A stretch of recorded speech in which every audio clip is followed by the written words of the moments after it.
जय जय रघुवीर समर्थ। कळेना कळेना कळेना ढळेना, ढळेना ढळे संशयो हि ढळेना। गळेना गळेना अहंता गळेना, बळेया कळेना मिळेना मिळेना। जय जय रघुवीर समर्थ। श्रोता वक्ता श्रीराम समर्थ। जय जय रघुवीर समर्थ। श्रीराम आपल्या सर्वांच्या हृदयस्थ बसणाऱ्या आत्मारामास साष्टांग प्रणिपात करून मनोबोध एक अंतरयात्रा हा श्री समर्थ रामदास स्वामी विरचित मनाच्या श्लोकांचा जो आपण अभ्यास करत आहोत, सज्जन हो, आज आपण त्यातील श्लोक क्रमांक 142 याचं चिंतन पाहणार आहोत। समर्थांनी गेल्या श्लोकामध्ये या परब्रह्मरूपी जुन्या ठेवण्याला, या आत्मस्वरूपाला प्राप्त करण्यासाठी नेमकं जीवाने काय केलं पाहिजे याचं वर्णन करताना सांगितलं की म्हणे दास सायास त्याचे करावे, जनी जाणता पाय त्याचे धरावे। गुरु अंजने वीण ते आकळेना, जुने ठेवणे मीपणे ते कळेना। या परब्रह्माला, या आत्मस्वरूपाला जाणण्यासाठी गुरु हा अनिवार्य आहे। आजच्या काळामध्ये लोक म्हणतात गुरुची काय गरज आहे, कशासाठी गुरु हवा? सज्जनो, ही तर तीच मंडळी बोलू शकतात ज्यांच्या आयुष्यामध्ये एकतर गुरु नाही किंवा ज्यांच्या आयुष्यामध्ये समर्थ सद्गुरू नाही। नीट समजून घ्या माझं वाक्य। एकतर ते निगुरे आहेत। आमच्या मुक्ताबाईच्या भाषेमध्ये निगुरा हा शब्द मुक्ताबाईंनी नामदेवासाठी वापरला होता। जेव्हा गोरोबा काका प्रत्येकाचं मडकं किती पक्क आहे हे बघत होते, त्यावेळेला नामदेवाला रडू आलं। जेव्हा ते डोक्यामध्ये धुपाटणं बसलं आणि कळवळले नामदेव, आणि त्यावेळेला मुक्ताबाई हसून म्हणाली होती की हा निगुर्या आहे, याचं मडकं कच्च आहे। सज्जनो, हे केवळ कुठल्या लौकिक अर्थाने मुक्ताबाई म्हणाल्या नव्हत्या, तर हे आतमध्ये आलेली परिपक्वता, ही आत्मस्वरूपाची अनुभूती अजूनही नामदेवा तुला झालेली नाहीये। तुला कदाचित हा अहंकार झालाय की विठ्ठल माझ्याशी बोलतो, विठ्ठल माझ्या अवतीभोवती खेळतो, याचा अर्थ तुला आत्मसाक्षात्कार झाला असं होत नाही। किती सुंदर आहे, गुणे गोविले जाहले दुःख देही, सत्व रज तम या सत्व गुणामध्ये तू अडकलायस। मग अशा वेळेला या नामदेवाला माऊलीने आपल्या हृदयाशी धरलं, आणि माऊली जरी समर्थ होती नामदेवांना पूर्णत्व देण्यासाठी, तरी नामदेवांना माऊलीने औंढ्या नागनाथ क्षेत्री पाठवलं। आपल्या महाराष्ट्राचं वैभव औंढ्या नागनाथ, त्या औंढ्या नागनाथला विसोबा खेचर, जे आधीच माऊलीच्या चरणांजवळ राहून आपलं पूर्णत्व प्राप्त करून गेले होते, त्या विसोबा खेचरांनी नामदेवांना पूर्णत्व दिलं। किती विलक्षण आहे होय।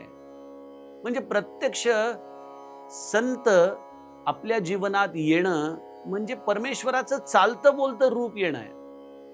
कदाचित रामराया आमच्या समोर आला तरी आम्ही त्याला ओळखू शकणार नाही, कारण आमचे अजूनही ते गुरु अंजनाची आम्हाला प्राप्ती न झाल्यामुळं आम्हाला त्या रामाचं रूप कळूच शकत नाही। तुलसीदासांच्या जीवनातला देखील तो प्रसंग आहे ना, की तुलसीदासांना रामदर्शनाची अतीव गोडी लागली, अतीव। पण रामराया काही केल्या भेटेना। मग त्यांनी पहिल्यांदा हनुमंताची उपासना करून, तपश्चर्या करून हनुमंताला प्राप्त करून घेतलं, आणि हनुमंताने त्यांना चित्रकूटची दिशा दाखवली। चित्रकूटला तुला रामाचं दर्शन होईल असा आशीर्वाद दिला। तुलसीदास चित्रकूटला, या मंदाकिनी नदीच्या तीरावरती चंदन उगाळत बसलेले आहेत। चित्रकूट के घाट पर भई संतन की भीड़, चंदन घिसे तुलसी तिलक लिये रघुवीर. फार सुंदर वर्णन केलेलं संतांनी. प्रसंग असा झाला की राम आणि लक्ष्मण दोन युवराजांच्या रूपामध्ये तुलसीदासांच्या समोर आले. पहिल्यांदा घोड्यावरून आले तेव्हा तुलसीदासाने बघितलं पण त्यांना ओळखता आलं नाही. हनुमंत म्हणाला, आता काय करावं, समोर रामराय आला तरी ओळखत नाहीये. आणि मग जेव्हा या मंदाकिनी नदीच्या घाटावरती संतांची भीड आहे, त्यामध्ये तुलसीदास सहाणेवरती चंदन उगाळत बसलेले आहेत, अशा वेळेला रामराया पुन्हा येतोय. तुलसीदासांच्याकडे बघून एक गूढ स्मित हास्य करतोय. तुलसीदासांना तरी कळेना. तेव्हा पोपटाच्या रूपामध्ये हनुमंत तिथं आले आणि कानामध्ये ओरडले, अरे हेच राम लक्ष्मण आहेत, नमस्कार कर, बघतोस काय. आणि तेव्हा तुलसीदासांना तो प्रकाश झाला आणि त्यांना राम आणि लक्ष्मणाचं दर्शन झालं.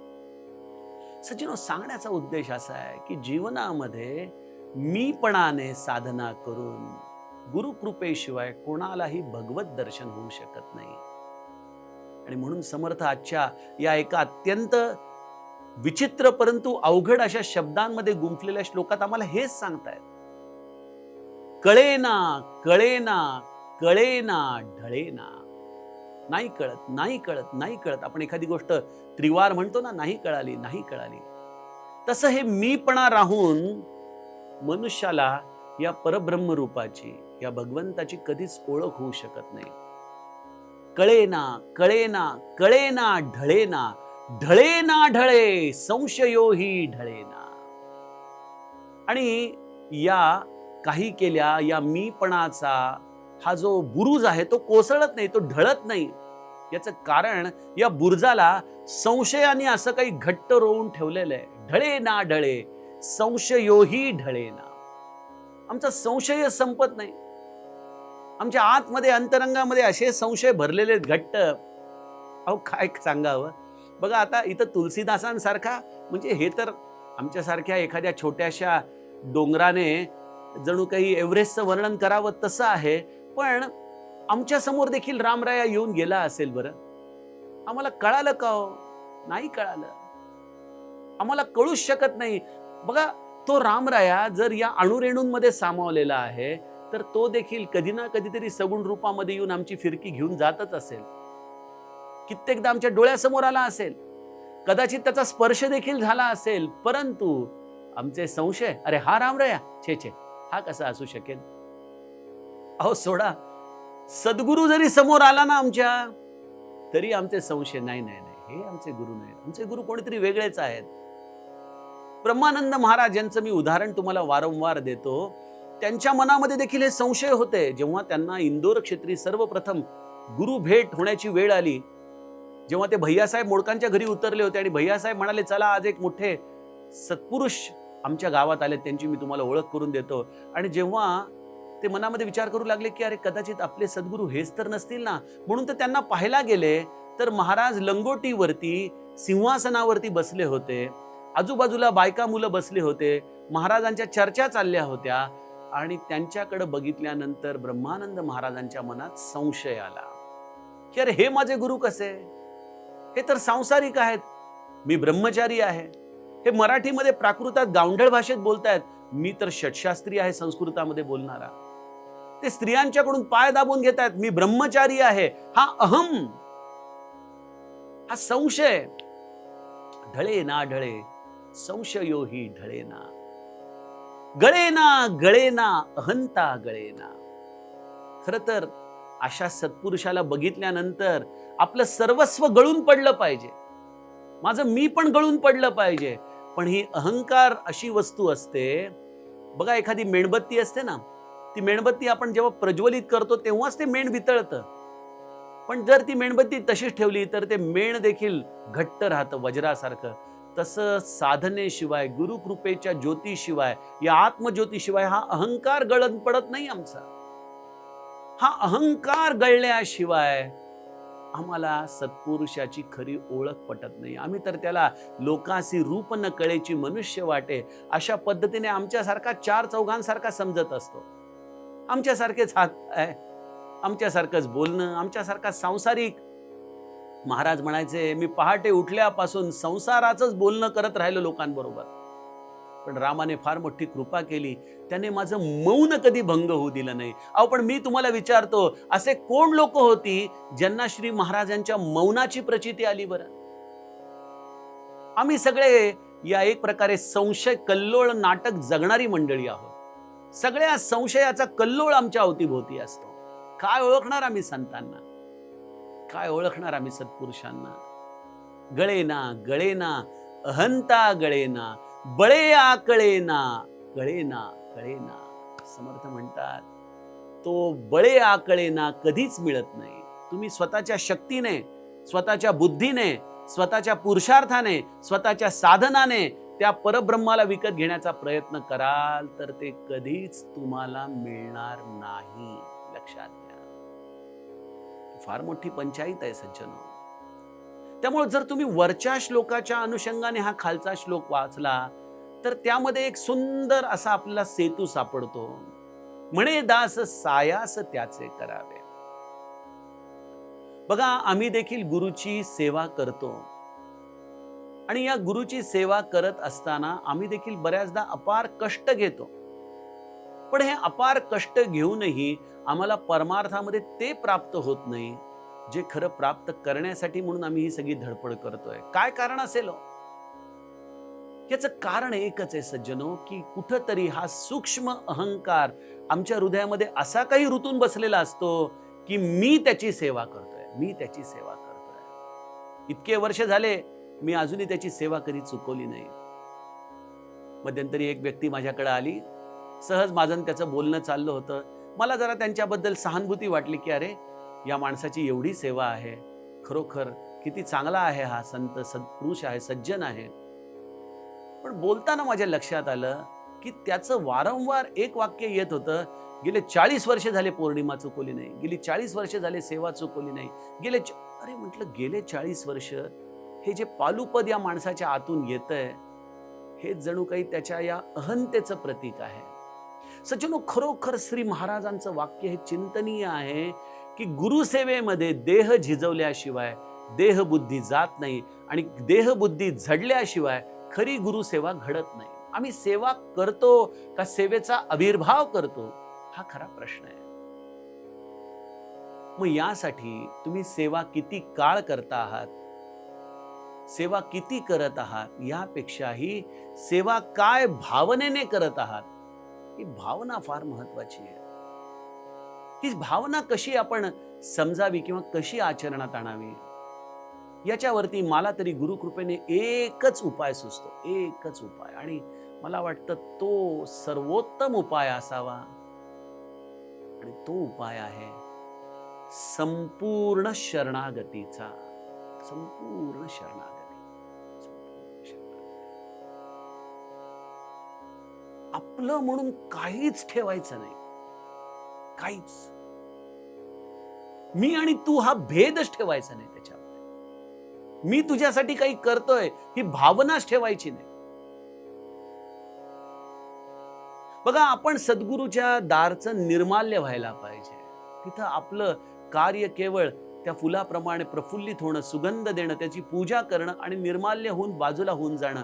इथं आपण इतिहासामध्ये नाव कोरण्यासाठी आलो नाही, इथं लोकांचे हार तुरे घेण्यासाठी आलेलो नाही. ही सगळी भूमिका सोडून द्यायची आणि आपण त्याला संपूर्ण शरण जायचं. बघा, शरणागती हा शब्द म्हणायला सोपा आहे, आचरणात आणायला परम कठीण आहे, परम कठीण. आम्हाला तर शरणागती म्हणजे केवळ साष्टांग दंडवत वाटतो. सज्जनो, तशी नाहीये, तशी अवस्था नाहीये. जिथं आपलं संपूर्ण मी पण संपतं ना, ते शरणागतीचा किनारा आहे. संपूर्ण मी पण. आणि ते चारही अवस्थांमध्ये गेलं पाहिजे. मन वचन कर्माने आमच्या जीवनामध्ये आम्ही संपूर्ण शरण गेलं पाहिजे. मनाने सद्गुरूचं, वचनांनी सद्गुरूचं, कर्मांनी सद्गुरूचं, आणि ते 24/7. त्याला उसंत नाही, त्याला सुट्टी नाही. लहानपणी खेळत असल्याप्रमाणे टाइम प्लीज म्हणून बाजूला जाणं नाही. ही शरणागती निरंतर राहिली पाहिजे, निरंतर. कारण आम्ही जीव आपल्या शक्तीने काहीच प्राप्त करू शकत नाही, काहीच. लिहून घ्या. ज्यांना असं वाटतं की 13 कोटी मी नामस्मरण करीन आणि रामाचं दर्शन घेईन, तुम्ही अज्ञानात आहात. त्या नामाचं उच्चारण देखील तो तुमच्याकडून करून घेतो म्हणून होतं. त्या 13 कोटीचं जर पुरस्चरण झालं तर ते केवळ त्याने करून घेतलं म्हणून झालं, आणि जर त्याने दर्शन दिलं तर त्याची इच्छा झाली म्हणून दर्शन झालं. यामध्ये तुम्ही काहीही नाही, यामध्ये तुमचं काडी मात्र अस्तित्व नाही. सकाळी तो झोपेतून उठवतो म्हणून उठतो ना आपण, तो श्वास घेतो म्हणून जगतो ना आपण. मग इथं आपलं कर्तेपण आहे कुठं? आपल्या कर्तेपणाला जागा कुठे आहे? आपल्या बुद्धीला, आपल्या तर्कांना इथं विचार करण्याची खरंच गरज आहे का?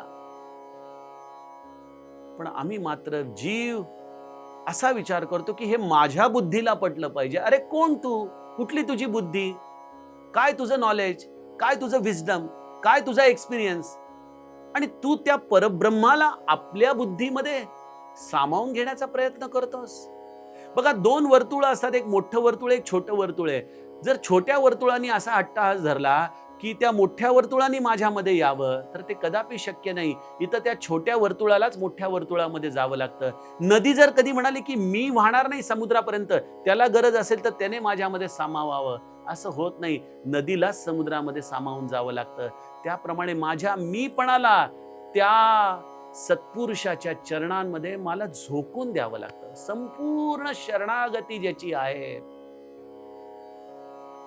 सज्जनो, तिथं कळणारा देखील संपला पाहिजे. कारण जोपर्यंत मला कळून घ्यायचंय तोपर्यंत कळेना कळेना कळेना ढळेना ही अवस्था आहेच.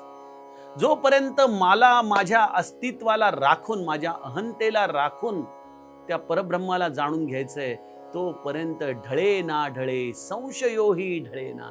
आमचे संशय कदापि संपणार नाहीत. भैयासाहेब मोडकांच्या बरोबरच आणखीन एक साधकांची जी गोष्ट मी तुम्हाला सांगत असतो ते म्हणजे आप्पासाहेब बडगावकर, पंढरपूरचे अत्यंत प्रख्यात असे वैद्य. महाराजांच्या अगदी सुरुवातीच्या काळापासून, कारण महाराजांच्या घराण्याचं आणि बडगावकरांचं नातं होतं, असे आप्पासाहेब महाराजांच्या बरोबर प्रदीर्घ काळ होते. आणि त्या मनाने ब्रह्मानंद महाराज उशिरा आले महाराजांच्याकडं. पण ब्रह्मानंदांनी मात्र ते संपूर्ण अस्तित्व आपल्यामध्ये सामावून घेतलं. गुरूंचं संपूर्ण कृपा त्यांनी संपादन केली. भडगावकरांना ती प्राप्त झाली नाही. भडगावकर व्यथित झाले. एकदा ते महाराजांना म्हणाले, महाराज मलाही द्यावं त्या अवस्थेमध्ये, मला या 3 अवस्थेंच्या पलीकडे जायचंय, ती तुरीयातीत अवस्था अनुभवायची आहे. महाराज यावरती त्यांना एवढंच म्हणाले की तुम्हाला अजूनही दृश्याचं प्रेम जात नाही भैया भडगावकर, कसं नेऊ मी तुम्हाला? गुणे गोविले जाहले दुःख देही. बघा, समर्थांच्या श्लोकाचं किती सुंदर उदाहरण आहे. आणि तो उदाहरणाचा भाग काही दिवसानंतर बेळगावमध्ये त्यांनी त्यांना दाखवून दिला की एका सुंदर कफनीमध्ये भडगावकरांचं मन अडकलं. कारण की महाराज सगळं वाटून टाकत होते. यांनी ती लपवून ठेवली की ही महाराजांनाच वापरायला द्यावी म्हणून.